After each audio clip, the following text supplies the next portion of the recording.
yaitu mengambil data dari user. Nah, untuk mengambil data dari user, kan selama ini Anda harus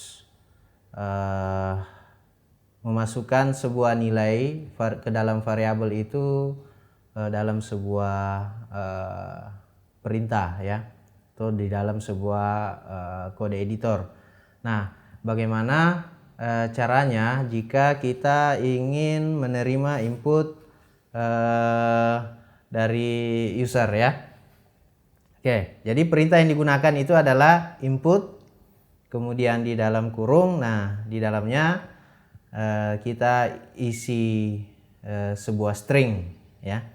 Nah, kemudian nanti dihasilkan seperti tampilan di samping ini. Nah, seperti itu. Oke, kita coba saja bagaimana cara menjalankannya.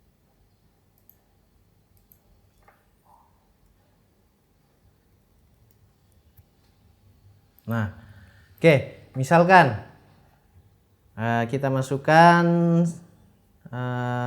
misalnya seperti ini, kita buat sebuah variabel A atau variabel data sama dengan, nah di sini kita bisa mengetikkan sintaks input dalam kurung, nah, masukkan data. Nah, seperti ini.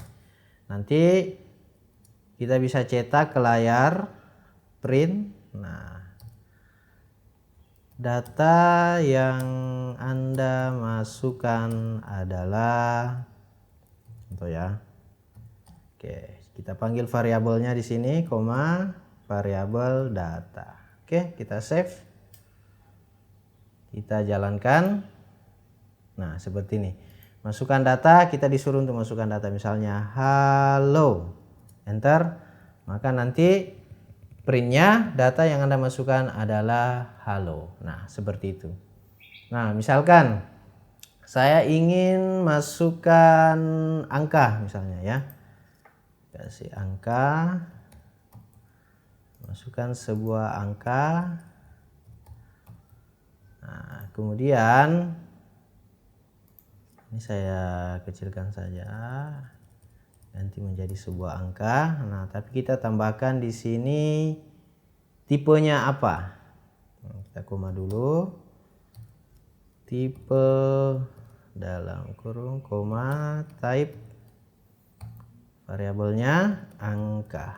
Kita coba, kita save, kita jalankan. Nah, misalnya saya masukkan string dulu misalnya halo. Ups, ada oh sorry, ini harusnya variabelnya sudah bukan data lagi tapi angka. Oke, kita clear, kita save, jalankan, masukkan angka misalnya halo. Kita coba halo, kita cetak. Nah, halo tipenya string ya. Nah, bagaimana dengan angka 10 atau angka ya, bagaimana dengan angka? Kita jalankan lagi, misalnya saya masukkan angka 10, kita enter. Nah, angka 10 tipenya adalah string. Nah, jadi yang jadi persoalan adalah setiap inputan itu akan dibaca string. Nah, bagaimana kalau kita ingin menginput sebuah data integer, float ataupun boolean? Nah, disitulah gunanya kita casting data di sini. Sebelum melakukan input kita casting dulu datanya, misalnya angka. Nah, seperti ini.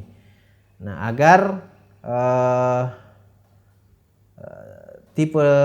tipenya itu sesuai ya, maka misalnya angka, kita ingin masukkan sebuah angka integer ya, berarti caranya kita casting dulu int dalam kurung, jadi dalam kurungnya ada 2 ya. Nah, seperti ini. Nah, oke. Kita save, kita jalankan. Oke, kita clear dulu ya. Kita jalankan, misalnya masukkan angka 10. Nah, maka sudah benar angka 10 ini tipenya adalah integer. Begitupun juga dengan float ya. Kita ganti saja float di sini. Kita save, kita jalankan ya. Kita masukkan angka 10. Maka nanti angkanya 10,0 ya, karena dia float. Nah, beda kalau dia tipe angkanya itu boolean ya. Oke, contoh kita konversi ke boolean dulu. Bool. Nah, ini bool. Kita masukkan sebuah angka ya. Kita save dulu. Kita clear. Nah. Oke, saya jalankan. Misalnya saya masukkan angka 1. Oke, tipenya true ya. Kalau angkanya 0, ya, 0 harusnya false ya. Nah, di sini tetap dibaca true. Jadi caranya kita harus casting lagi ke integer dulu ya. Jadi bool, dari bool ke integer berarti 3 dalam kurungnya ini. Nah, seperti ini. Jadi 2 kali casting ya, dari bool ke integer. Kita coba. Kita clear dulu. Kita jalankan, masukkan angka misalnya 1. Oke, dia true. Kemudian kita jalankan angka 0. Nah, baru dia false ya, seperti itu.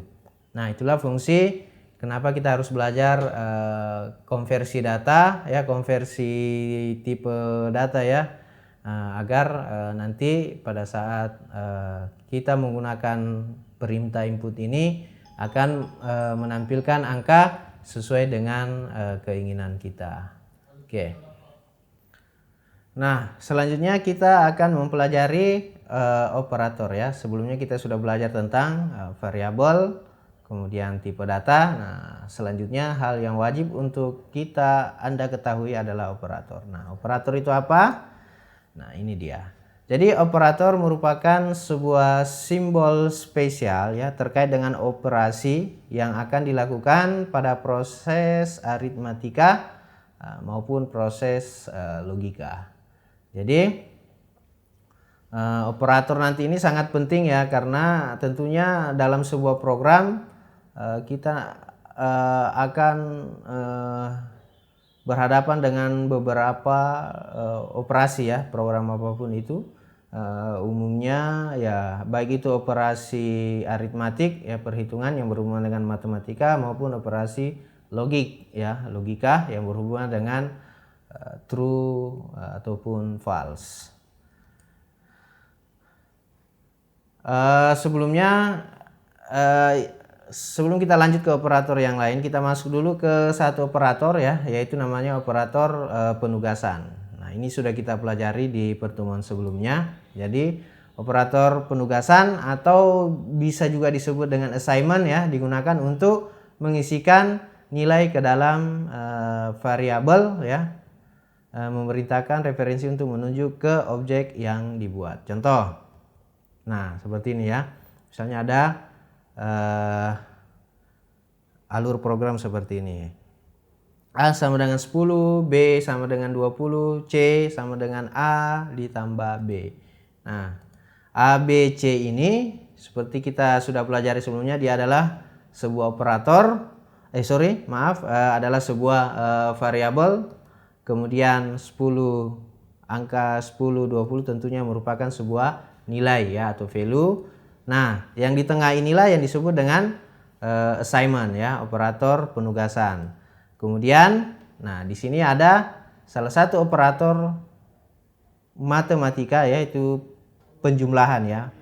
Nah, oke, jadi itu operator aritmatika. Nah, lanjut. Operator aritmatika. Jadi ini merupakan operator atau operasi ya, operasi yang kita gunakan dalam operasi aritmatika ya, yang berhubungan dengan matematika. Nah, jadi operator operasi ini digunakan untuk melakukan perhitungan terhadap data numerik ya, angka, integer ya. Nah, operator yang digunakan itu ini ya, simbolnya plus itu operator penjumlahan, minus itu operator pengurangan, bintang ya, simbol bintang, itu perkalian. Kemudian ada slash, itu pembagian bilangan real ya atau float ya. Kemudian ada slash 2 kali untuk pembagian bilangan bulat. Kemudian ada simbol persen ya, itu menandakan operator untuk sisa bagi atau modulus. Dan perkalian ya simbol pagar 2 ya, itu menandakan perpangkatan. Oke, kita coba satu persatu. Nah, kita mulai dulu dengan operator penjumlahan ya. Oke, itu sederhana. Misalnya A kita kasih masukan 10, nah, B kita masukkan angka misalnya 5, nah, kita tambah variabel C sama dengan A ditambah B. Jadi hasilnya print hasil, nah, hasilnya koma panggil variabel yang sudah mendefinisikan semuanya, yaitu variabel C ya. Oke, kita save. Nah, kita clear dulu ini, kita jalankan. Nah, hasilnya 15. Nah, itu untuk penjumlahan ya. Oke, kita juga sebenarnya bisa mengganti ini menjadi input ya, misalnya A. Nah, kita tambahkan saja. Nah, karena dia integer, kita casting dulu. Kemudian input, dalam kurung lagi, masukkan angka 1.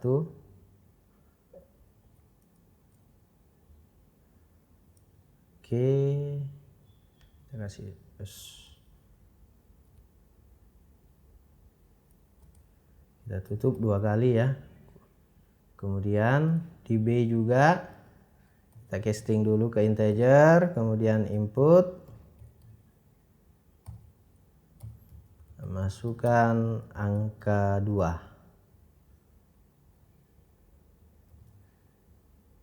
Oke, nah kita lihat hasilnya, kita save, kita jalankan. Misalnya saya masukkan angka pertama itu 3, nanti angka kedua misalnya 4, maka hasilnya adalah 7. Mudah ya.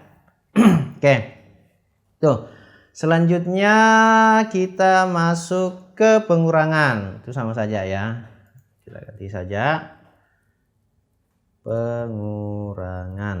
Nah, ini tinggal diganti minus ya. Oke, kita coba lagi, kita save, kita clear, kita jalankan. Misalnya angka 20 enter dikurangi 5, hasilnya 15. Oke ya. Nah, setelah itu kita masuk ke pembagian. Nah, kita masuk ke pembagian. Oke, ini diganti saja A dibagi B. Oke, kita lihat. Misalnya, saya jalankan. Nah, masukkan angka 5. Kira-kira pembagian ini integer atau ini ya? Kita ganti float saja ya.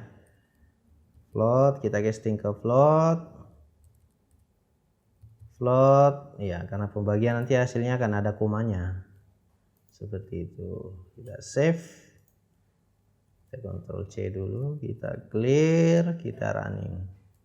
Oke, misalnya 5 dibagi 4. Nah, hasilnya 1,25. Oke, seperti itu ya. Nah, selanjutnya ya, bagaimana kalau dia bilangan bulat? Oke, kita ganti saja lagi ke integer ini. Integer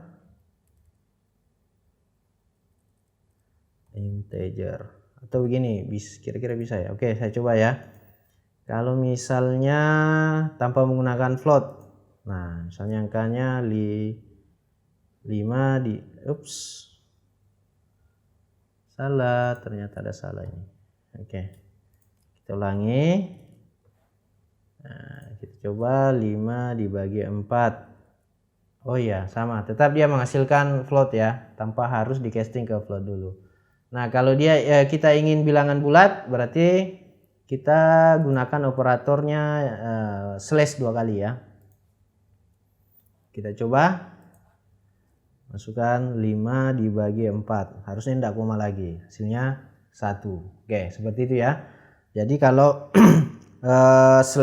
operator slashnya cuma 1, berarti dia membagi untuk bilangan real atau float ya. Kalau ingin bilangan bulat, berarti menggunakan simbol slash 2 kali.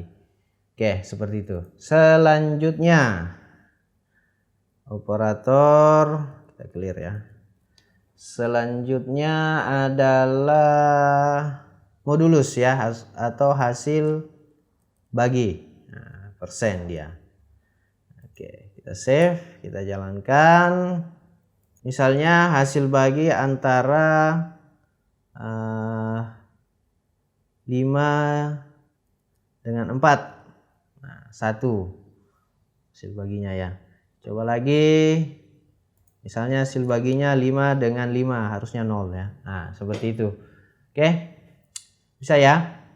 Nah, selanjutnya terakhir ya, operator aritmatika perpangkatan atau pangkat ya.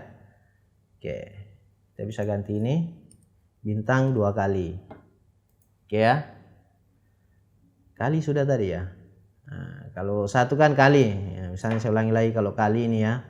Kita coba, misalnya kita jalankan 5 kali 5, 25. Oke, kalau bintangnya ada 2, pagar ya, tanda bintangnya ada 2, berarti dia perpangkatan.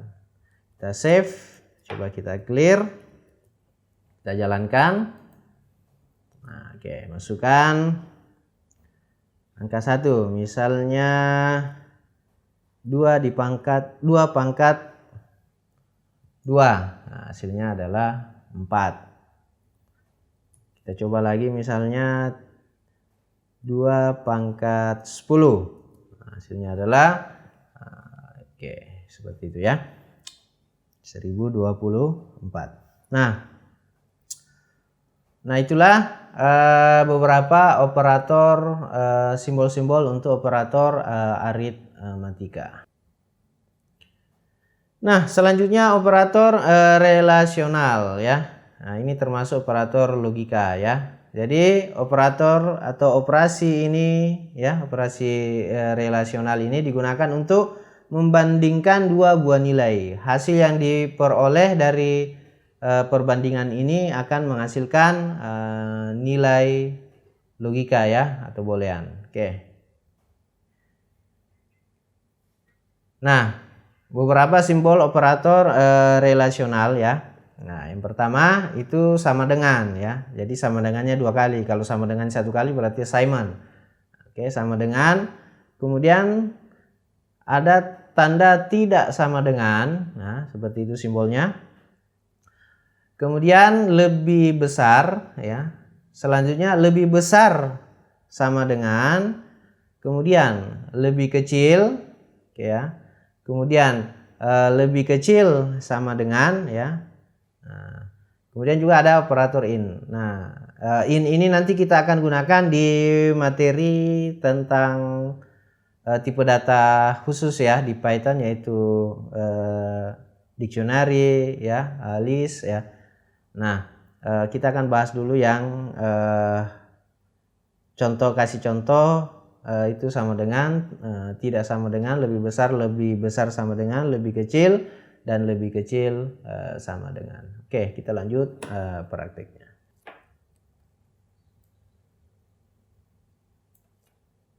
Oke, yang pertama untuk sama dengan ya.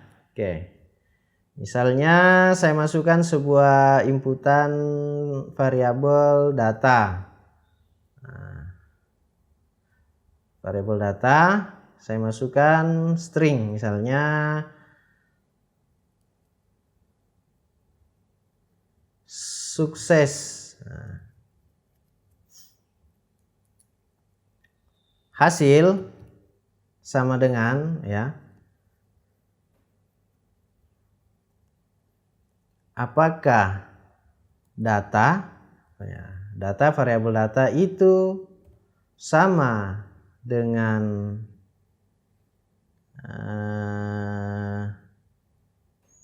gagal.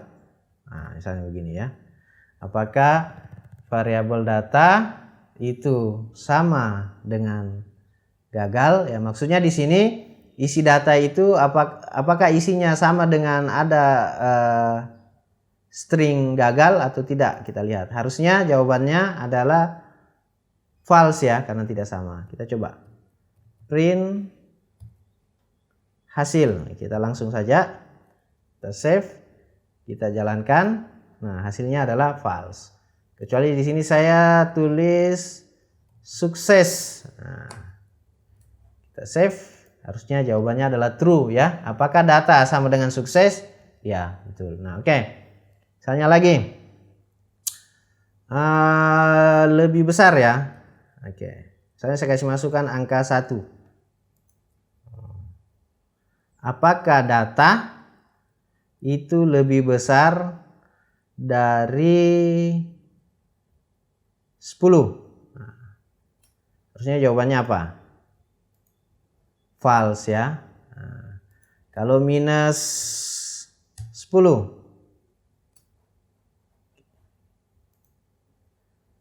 true ya, benar ya. Artinya minus 10 itu saat itu lebih besar dari minus 10.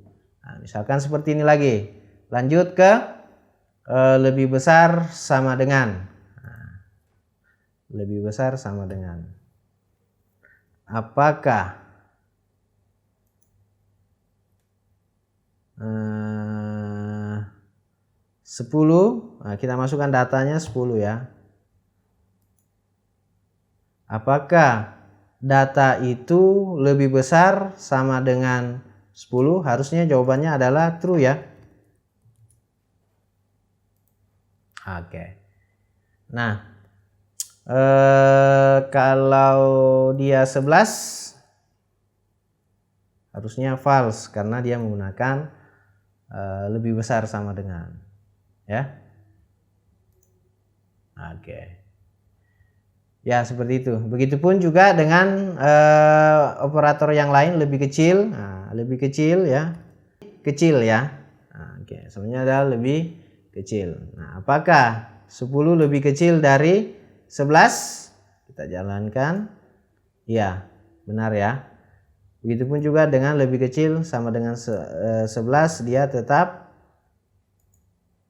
true ya. Nah, kecuali